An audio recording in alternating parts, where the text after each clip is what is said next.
Hi people, good day and welcome back to our YouTube channel, Marjan's Garden. So ngayon guys, ay eto na yung ating mga cactus na naitanim. So ayan na sila guys. So yan po talaga yung purpose ng mga pots na to, kaya tinanggal ko yung ating mga maliliit na astro. So ayan sila. Ayan, so tamang tama lang sila sa pot na to. Ayan guys, so ayan. So sabi ko sa inyo, tinatamad ako magtanim. Pero hindi ko rin napigilan yung sarili ko guys. Nirepat ko din yung ating mga nakapat. So ito yung mga nakapat natin, no. Ayan. So ito yung soil niya. So marami siyang pumice stone na maliliit. Ayan. Tapos yung kasama niya ay mga dahon ng acacia. Ayan siya guys. So ginawa ko, nilagay ko sa top niya. Ayan, no, mga dahon siya ng acacia. So, nilagay ko na lang sa top nila. Ayan, ito din o yung nakapat natin. Kaya, hindi natin to masyadong maaalog kasi nakadikit siya talaga guys. Kasi yung ugat niya sa pot niya ay talagang punong-puno na. Ayan, same guys sa isang ito o. Ang ganda nito kahit maliit lang siya guys. So, maganda siya. So, nilagay ko yung mga soil na natira dyan sa top nila guys. Ayan. Ito, gustong-gusto ko talaga to guys. This one. Nakalimutan ko yung name nito. Ayan, ito na din yung iba. Nilagay ko sa mga nabasag natin na pot. Yan. And dito na din yung iba guys. So, ayan sila. Tapos ito guys, so gandang-ganda talaga ako dito sa boxer natin. Ayan. So, dyan ko siya tinanim. Yan sa pot na yan. And ayan yung look niya. Di ba guys, napakaganda niya oh. Para siyang hiniwa sa gitna na crested oh. Ayan. Oh, ang ganda niya. And ang taba-taba niya. So, yun yung ating mga astro before, yung ating mga Mirio. Ayan. So, diba, ang ganda na puno na natin yung ating mga pots dito sa taas na to. So, meron tayong natirang 3 pots. Ang tinanim ko guys ay yung succulents na nabili natin kay Sir Mark of Succulent of the North. So, ito yung 3 heads na succulents guys. And pinag-iwa-hiwalay ko sila. So, dyan ko na lang muna sila guys tinanim. Kasi wala namang laman yung pot na yan. And wala na rin ako mapagtamnan sa kanila. Ayan. So, dyan ko na lang sila tinanim. Ayan. So, meron tayong succulents dyan na 3. So, dito banda, dito ko tinanim yung ating orange mellow. Ayan na yung ating orange mellow guys. Tapos, ito, pinagpalit ko siya dito. Ayan, kasi mas malaki to guys. Compare dito sa isang ito. Ito palaging namumulaklak talaga to sa akin eh. Ayan, ito parang may bunga na din na palabas oh. Ayan siya. So, pinalit ko na lang sila. Hindi pa naman to guys, dikit na dikit. So, may ugat na din siguro yan. Hindi ko na tiningnan. Basta binuhat ko lang siya. Tapos, tinransfer ko dun sa kabila. Ayan. So, ayan, 3 na yung ating melo. So, tingin ko guys, parang pareho lang talaga sila. Ayan, mas malaki yung head nito oh. Yan, ito naman super cute ng kanyang head, yung ating orange mellow. Ito, tama lang yung head niya. Yan, pero masipag siya mamulaklak. So, yun pala guys, oh, ang ganda din yan. Nagkakaroon siya ng bagong tinik dyan banda.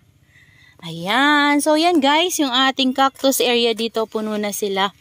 So, bali hindi pala to, cactus area, meron pa rin succulents dyan banda. Pero okay lang. Diba kasi wala naman laman. So, yan na lang yung nilagay ko.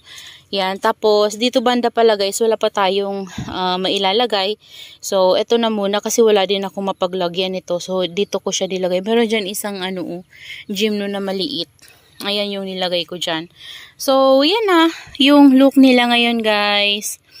Oh, diba ang ganda ng ating boxer doon. So, dito naman banda guys, dito yung ating mga succulents na naitanim na. Ayan yung ating mga succulents galing kay Sir Mark. And nagkakaroon na ng flower yung ating mga succulents dito. Ayan, ito yung ating moonstone na may flower na talaga. Ayan. So, ito wala silang mga toppings. Okay lang yan guys. Kung wala silang toppings, yan, mabubuhay naman yan kahit walang toppings. So, mahal kasi guys yung shipping ngayon, lalo na ngayong December. mahal yung shipping sa Shopee. Sobrang mahal guys. Kaya hindi na muna ako bibili ng pang toppings natin. So hayaan na muna natin yung mga succulents natin na walang toppings. Ayan, ang gaganda guys ng mga nakuha natin na succulents kay Sir Mark of Succulent of the North. Ito yung ating Amazing Grace na talaga namang napaka-amazing. Sobrang ganda. Ayan. Ang ganda-ganda niya. So yung dito banda, kinuha ko pala yung pot dyan guys kasi tinanggal ko yung Baron Bold ko na nag-stem rot kasi yun guys yung ating Baron Bold. Tapos yung dito banda, kinuha ko din nandoon sa kabila kasi pag dilig ko dito, nabuhusan siya ng tubig, nastakan siya ng water and then nainitan na sunburn. Yun yung nangyari sa kanya. Kaya ginawa ko, tinanggal ko yung mga na sunburn na leaves and then inaprot ko muna. Ayan, so kaya walang laman dyan. So nandito yung ilalagay ko dun guys. So, yan this one. Ayan. So, ito yung ating gypsy na mayroong Ben Bodies. Ayan. Pahiga na kasi guys yung ating gypsy kasi mabigat talaga siya oh. Super bigat. Tapos meron siyang mga ganito oh. Ayan, ganyan. So, may nagtatanong pala sa atin guys kung ano daw yung ginagawa ko kapag nare-receive natin yung ating mga succulents na may mamasa-masa yung mga leaves. Ayan. So, kapag po ganito, yan, hindi naman siya nagwa-water. Yan, hindi naman nagwa-water yung leaves niya. Hinahayaan ko lang po yan siya.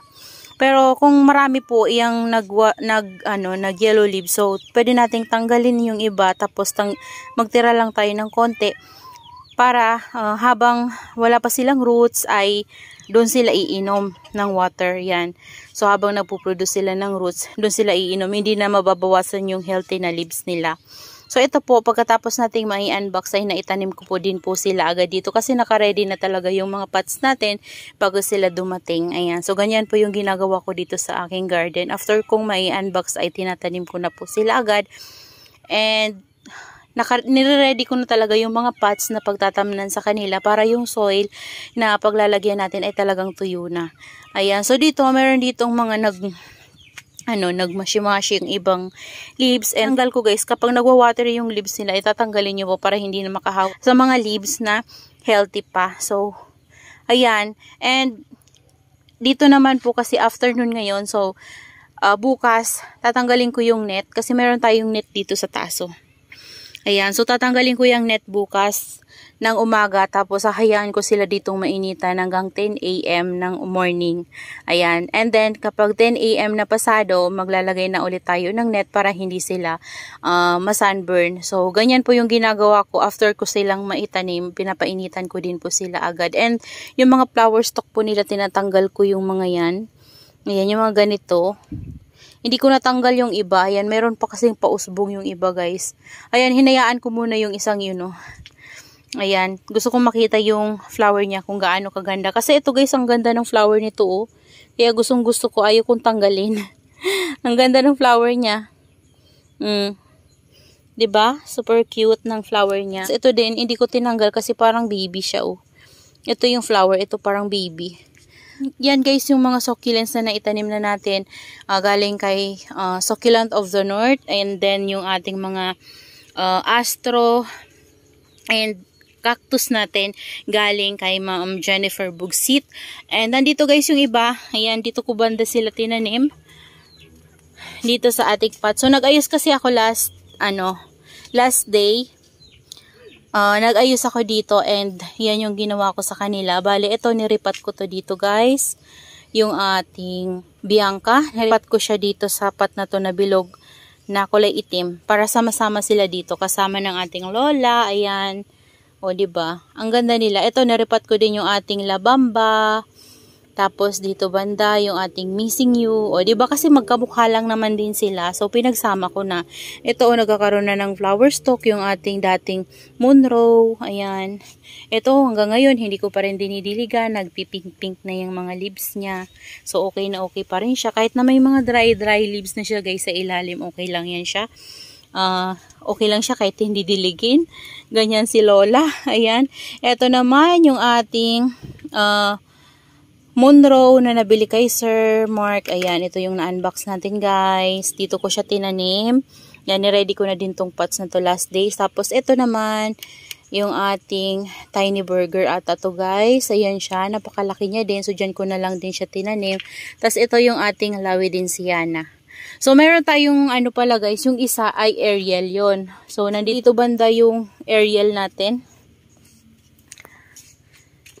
This one, ito yung ating Ariel. So, Lawidensiana, Orange Monroe at si Ariel ay magkakamukha. Ayan. So, kaya malilito kayo sa mga mukha nila. So, yun lang guys, yung ating mga succulents na unbox and itanim na natin ngayon galing kay Sir Mark, and then yung ating mga tos na na-unbox galing kay Ma'am Jennifer Bugsit.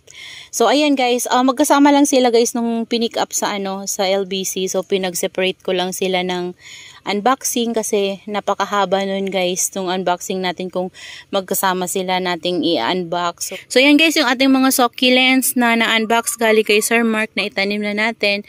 And this one naman yung mga cactus at Miriam natin galing kay Ma'am Jennifer Bugsit. So that's all for today's video guys, and I hope you enjoy watching. At kung hindi pa po pala kayo nakapag-subscribe sa ating YouTube channel, please to subscribe Marjan's Garden, like and share, also hit the notification bell para lagi po kayong updated sa mga susunod pa nating video na gagawin. So ayan lang guys, maraming salamat po sa inyong panonood and see you on my next vlog. Happy gardening everyone! Bye bye!